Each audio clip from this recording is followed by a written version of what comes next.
Regardez, subhanallah, chez les familles non musulmanes. Chez les familles non musulmanes où tu as, je parle spécialement d'une certaine sphère intellectuelle, des gens sensés.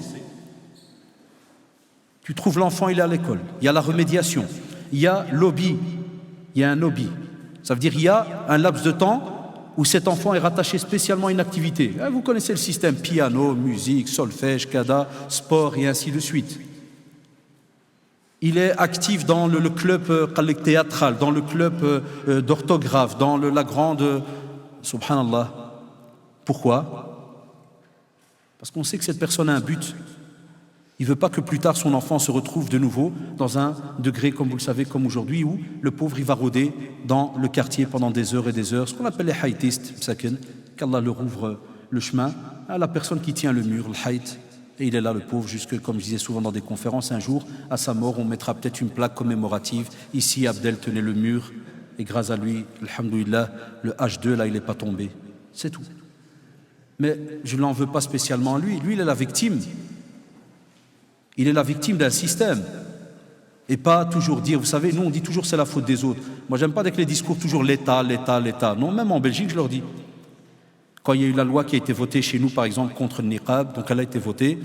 La loi aussi qui a donné donc la possibilité aux écoles, aux préfets, les proviseurs, c'est les directeurs d'école, c'est eux maintenant qui décident s'il y a le voile ou il n'y a pas. Toujours subhanallah, la justice n'a pas osé juger. Ils ont dit, nous, on n'entre pas dans le religieux. Qu'est-ce que le ministère a fait? Il a dit, ben voilà, les directeurs d'école, vous décidez. Si vous voulez accepter le voile, vous l'acceptez. Vous ne voulez pas, il n'y a pas. C'est là qu'on a vu la vérité. 97% des écoles, wallahi. Maintenant, à Bruxelles, il reste peut-être 2 ou 3 écoles qui acceptent le voile. Et vous savez pourquoi? Une des écoles, il y a ma fille qui est dedans. C'est parce que, je parle de la plus grande, c'est parce que 99% des élèves sont des Marocains, Turcs, Albanais et Africains, musulmans. Et ma fille, donc, elle est côté sciences maths fort. Je ne sais pas si vous avez le même système ici, c'est les 12 heures de sciences, physique, chimie et autres. Ils sont 8 élèves en classe. Tout le reste étant professionnel, comme vous le savez, moi, il y a une technique, kada. Ils sont 8 élèves en classe. Et c'est parce que, comme vous le savez, il y a la crise partout. Le directeur n'a pas voulu voter cette loi. Pourquoi? Parce qu'il va se retrouver tout seul. Il n'y a personne. Wallah, il n'y a pas de Belge. Il n'y a pas de Belge dans l'école de ma fille. Il n'y a rien. Donc ils ont voté pour le voile. En vérité, ils ont voté pour le salaire. Donc regardez comment fonctionne cet enseignement.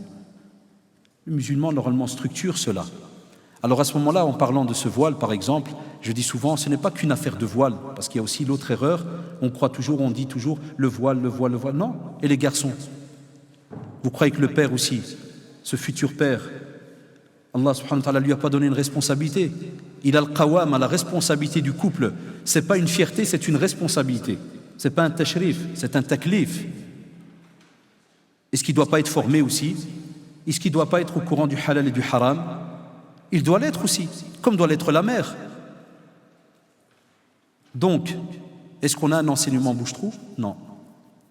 C'est un enseignement qui forme et qui laisse une personne, machallah, structurée, qui aura toujours face à lui des limites.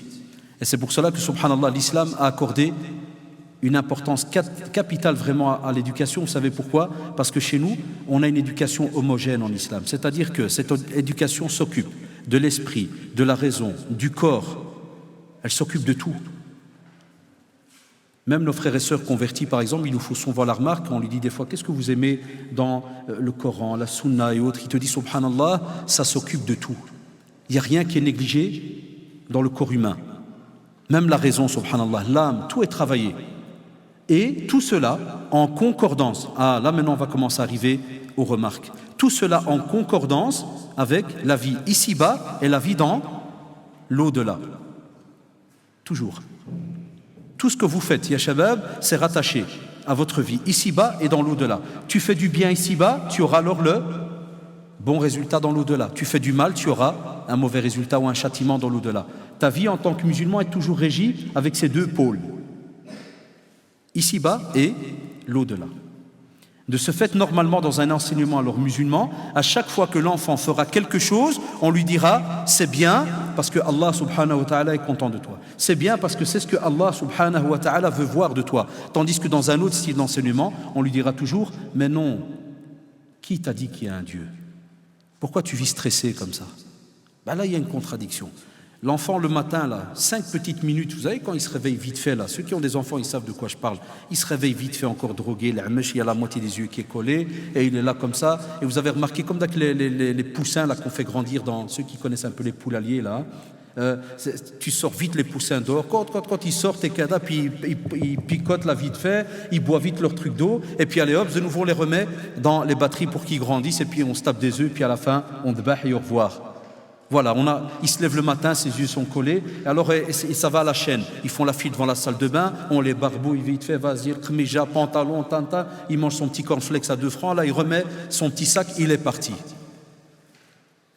Quand c'est une famille musulmane, pendant le chemin, si on a encore le temps de les prendre, parce qu'il y en a que dès que leur enfant, le 3e par exemple, ou le premier qui est grand, arrive à 12-13 ans, c'est lui qui tient la main de son frère, il part tout seul.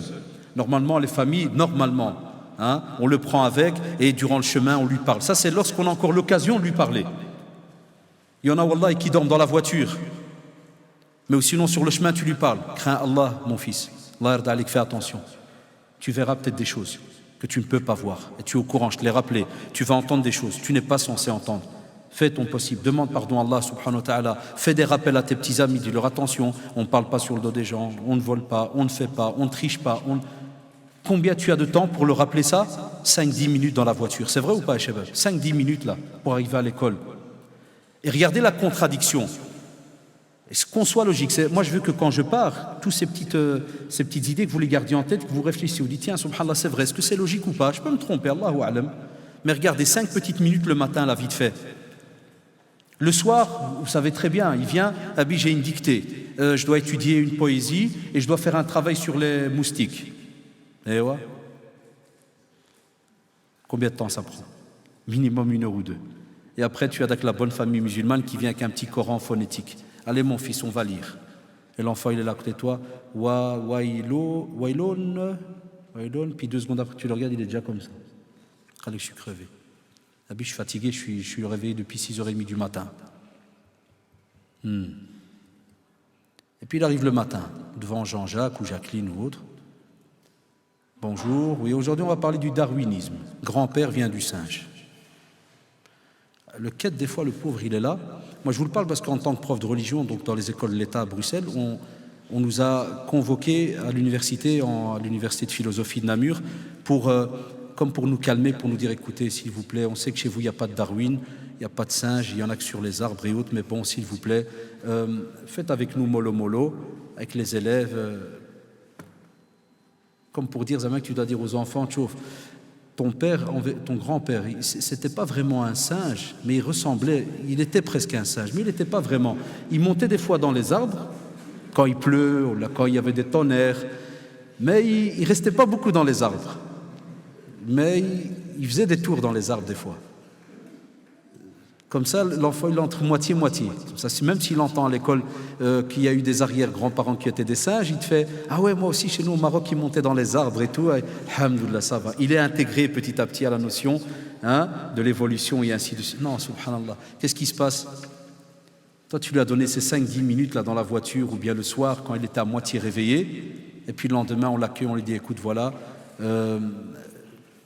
ton histoire de Adam alayhi salam, parce que attention, maman, vous savez, les mères, ils aiment bien ça des fois, parce que souvent papa est crevé, ça qui est dommage, mais les mères, elles aiment bien le soir, elles ont acheté un beau petit livre, chez notre frère, que ça soit Karim ou autre, et alors on s'assit. Allez, on va lire aujourd'hui Adam alayhi salam. Ah, donc Adam, il est né comme ça, de l'argile, kadawé, et l'enfant, il rêve toute la nuit, il est là avec Adam alayhi salam, son arrière grand-père. Et le lendemain, on lui dit non, change l'image de Adam, et tu mets un tseqrd à la place, un singe, un babouin, ou bien tu choisis un ouistiti ou n'importe, parce qu'ils ne savent toujours pas. Moi, il y a plus ou moins une image, mais